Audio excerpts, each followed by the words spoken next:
Hello and welcome to Nikolai's genetics lessons, and today's problem is: following is hypothetical biochemical pathway responsible for pigmentation of leaves. The pathway is controlled by two independently assorting genes, A and B, encoding enzymes as shown below. Mutant alleles, recessive A and B, code for non-functional proteins. What is expected progeny after selfing a plant with the genotype which is heterozygous for both genes? So take a look at this picture. And in diploid organism, what kind of combinations we can get? For example, we can get two normally functioning alleles A. We can get one normal allele A and one non-functional, and two non-functional alleles. And the same picture for the gene B. In diploid organism, we may have two normally functioning alleles. We may have one normal allele, one non-functional, and two non-functioning alleles.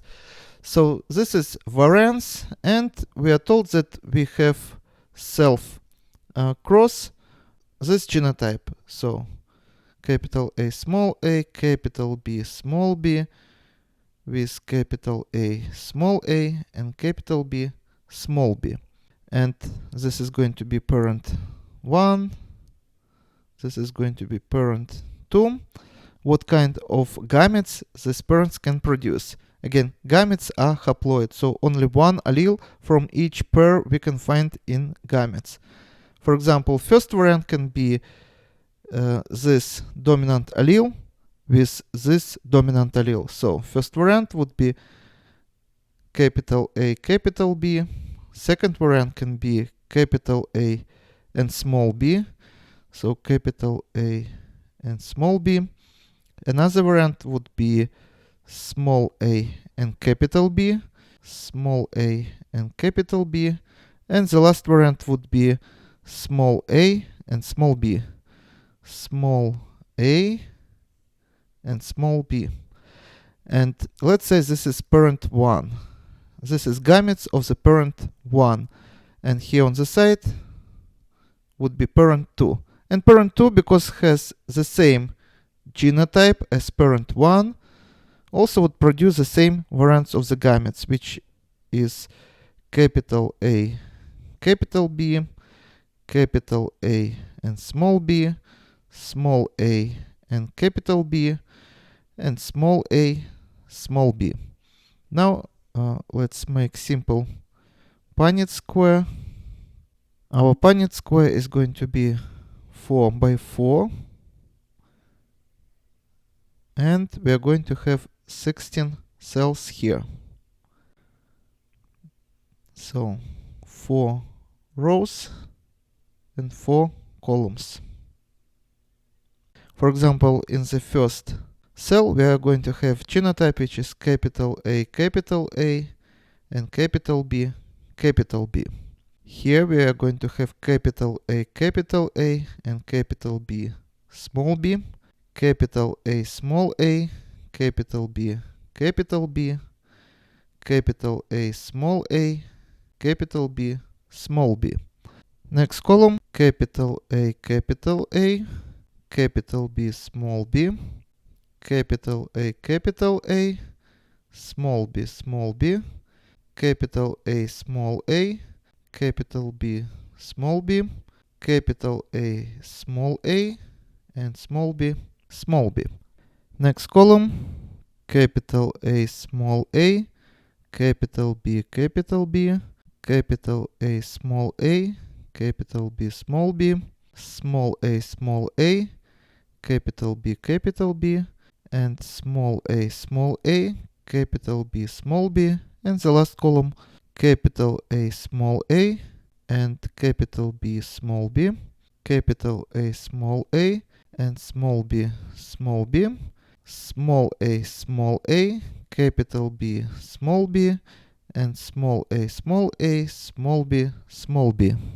Now let's analyze what we got. For example, in this cell we have diploid organism with two functional alleles for both gene A and B. So take a look. We start with white substrate.